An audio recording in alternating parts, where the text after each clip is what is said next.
வணக்கம். இப்போ நம்ம எளிய அறிவியல் சோதனை செய்து பார்க்க போகிறோம். செய்யறதுக்கு முன்னாடி இப்போ நமக்கு வெயில் காலங்கள் வந்துருச்சு.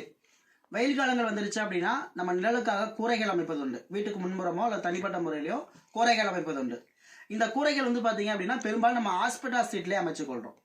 ஓகே, இந்த ஹாஸ்பிட்டல் சீட் பார்த்தீங்க அப்படின்னா என்ன வடிவத்தில் இருக்கும்? ஒரு சமதளமாக இருக்குமா, இல்லை மேடு பள்ளங்கள் கொண்ட ஒரு வளைந்த அமைப்பில் இருக்குமா அப்படின்னு பார்த்தீங்கன்னா மேடு பள்ளங்கள் கொண்ட அந்த ஒரு வளைந்த அமைப்புல இருக்குது. எங்கேயுமே நம்ம சமதளமாக இருந்து நம்ம பார்த்துருக்க மாட்டோம்.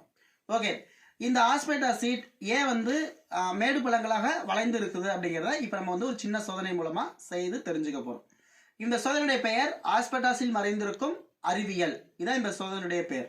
இதுக்கு தேவையான பொருள் நாணயங்கள், அதுக்கப்புறம் பேப்பர் கப்புகள், அதுக்கப்புறம் A4 தாள்.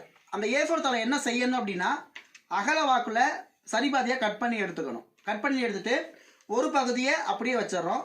இன்னொரு பகுதியை நம்ம என்ன செய்கிறோம் அப்படின்னா ஒரு விசிறி போன்ற ஒரு வடிவத்தில் மடித்து நம்ம எடுத்துக்கிறோம். இதுதான் நமக்கு தேவையான பொருள். இப்போ நான் முதல்ல என்ன பண்ணுறேன் அப்படின்னா 2 பேப்பர் கப்பை எடுத்துக்கிறேன். எடுத்துட்டு இந்த சமதளமாக இருக்கக்கூடிய இந்த தாள் இதை வந்து இந்த பேப்பர் கப் மேலே இப்படி வச்சிடுறேன். வச்சுட்டு இது மேலே நான் என்ன செய்கிறேன் அப்படின்னா இந்த பேப்பர் கப்பை வந்து நான் வைக்கிறேன். இந்த பேப்பர் கப்போட எடையை இந்த தாள் தாங்குதான்னு நம்ம பார்க்க போகிறோம். தாங்குது. ஓகே, இது கூட நம்ம என்ன பண்ண போகிறோம், இன்னும் கூடுதலாக நம்ம எடையை சேர்க்க போகிறோம். அதுக்காக நான் என்ன பண்ணுறேன்னா இந்த நாணயங்களை வைக்கிறேன். நாணயங்களை வைக்கும்போது இதோட எடையை தாங்குதான் நம்ம பார்க்க போகிறோம். இப்போ என்ன ஆயிடுச்சு, ஒரு நாணயத்தோட எடையை கூட அதால் அந்த சமதளக்கூடிய தாளால் தாங்க முடியலை. ஓகே, இப்போ அடுத்து நான் என்ன செய்கிறேன் அப்படின்னா மறுபடியும் இன்னும் 2 பேப்பர் கப் எடுத்துடுறேன். எடுத்துட்டு இதில் வந்து விசிறி போன்று மடிக்கப்பட்ட இந்த தாளை வந்து இந்த பேப்பர் கப் மேலே வைக்கிறேன். வச்சுட்டேன்.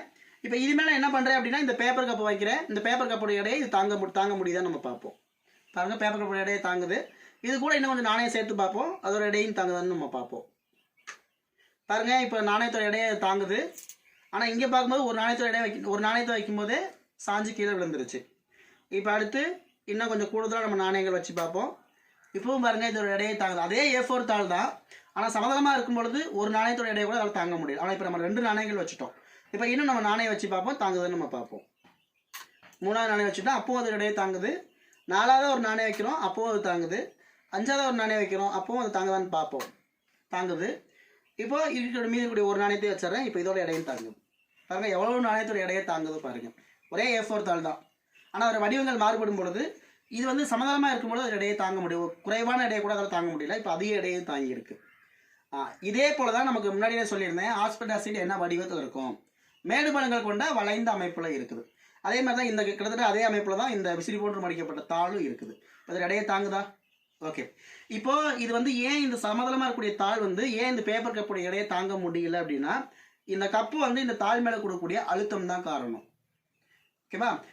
இந்த அழுத்தம் வந்து இங்கே எப்படி இருக்குது அப்படிங்கிறத நான் சொல்கிறேன். ஃபஸ்ட்டு அழுத்தம் அப்படின்னா ஒரு பொருள் இன்னொரு பொருள் மேலே கொடுக்கக்கூடிய விசை தான் அழுத்தம் அப்படின்னு நம்ம சொல்கிறோம். அதாவது ஒரு பொருள் இன்னொரு பொருள் மேலே எவ்வளவு பரப்பில் விசை கொடுக்குதோ அதுதான் அழுத்தம் அப்படின்னு நம்ம சொல்கிறோம். இது எப்படி வரையறுத்து சொல்லலாம் அப்படின்னா ஓர் அலகு பரப்பில் செயல்படக்கூடிய விசையே அழுத்தம் அப்படின்னு நம்ம சொல்கிறோம். ஓகே, இந்த அழுத்தம் இங்கே வந்து நம்ம குறைவான தாள் வைக்கும் பொழுது, இந்த குறைவான எடை கொண்ட இந்த பேப்பர் கப் வைக்கும் பொழுதே இது வந்து தாங்க மாட்டேங்குது. ஏன்னா இங்கே வந்து அழுத்தம் வந்து அதிகமாக இருக்குது. இங்கே நம்ம விசிறி போன்று மடிக்கப்பட்ட இந்த தாள் மேலே வைக்கும்போது அழுத்தம் வந்து குறைவாக இருக்குது. அதனால் நம்ம எடை வந்து அதிகமாக தாங்குது. ஓகே, இங்கே வந்து ஏன் அழுத்தம் அதிகமாக இருக்குது அப்படின்னா இந்த பேப்பர் கப்புக்கு அடியில் இருக்கக்கூடிய பரப்பு பாருங்கள், சமதளமாக இருக்கும் பொழுது இந்த பேப்பர் கப்பு கொடுக்கக்கூடிய விசை கப்பு செயல்படக்கூடிய பரப்பு அது வந்து ரொம்ப குறைவாக இருக்கும். ஏன்னா சமதளமாக இருக்குது.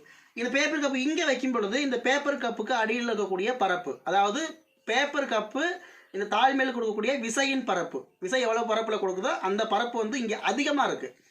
இங்கே வந்து பரப்பு குறைவாக இருந்துன்னு சொன்னோம். அப்போது பரப்பு குறைவான ஒரு பரப்பில் விசை செயல்படும் பொழுது அழுத்தம் வந்து அதிகமாக இருக்கும். அதனால் இந்த தாளோட இந்த பேப்பர் கப்போட எடையை கூட அதை தாங்க முடியல. ஓகே, இங்கே வந்து பேப்பர் கப்புக்கு அடியில் கூடிய பரப்பு, அதாவது அதிகமான பரப்பில் இங்கே விசை செயல்படுது. அதனால் இதோடைய அப்போ செயல்படும் பொழுது அழுத்தம் வந்து குறைவாக இருக்கும். அப்படி அழுத்தம் குறைவாக இருக்கிறதுனால இந்த பேப்பர் கப்போட எடையை வந்து அது தாங்குது. ஓகே, இதன் காரணமாக தான் ஆஸ்பெட்டாஸ் சீட் வந்து நமக்கு வந்து மேடு பள்ளங்கள் கொண்ட வளைந்த அமைப்பில் கொடுத்துருக்காங்க. இப்போ வந்து காற்றுடைய அழுத்தம் சில சமயம் அதிகமாக இருக்கலாம், சில சமயம் குறையலாம். இப்போ வந்து வேகமாக காற்று வீசுது அப்படின்னா காற்றுடைய அழுத்தம் மேல் பகுதியில் அழுத்தமாக இருக்கும். அப்போ அந்த அழுத்தத்தை தாங்கணும் அப்படிங்கிறக்காக அந்த ஆஸ்பெட்டாஸோடைய வடிவத்தை வந்து நமக்கு வந்து இந்த மாதிரி மேடு பள்ளங்கள் கொண்ட அமைப்பில் வச்சுருக்காங்க. இப்போ நம்ம வந்து ஏதாவது ஒரு காரணமாக நம்ம மேலே ஏறி வேலை செய்யணும்னு வச்சுக்கோங்க.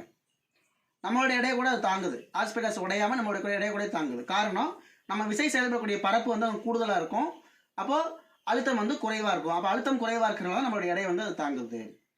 ஓகே, இப்போ ஏன் ஆஸ்பெட்டாஸ் வந்து ஏன் மேடு பள்ளங்கள் கொண்ட வளைந்த அமைப்பில் புரியுதா? புரிஞ்சிருக்குன்னு நினைக்கிறேன். நன்றி, வணக்கம்.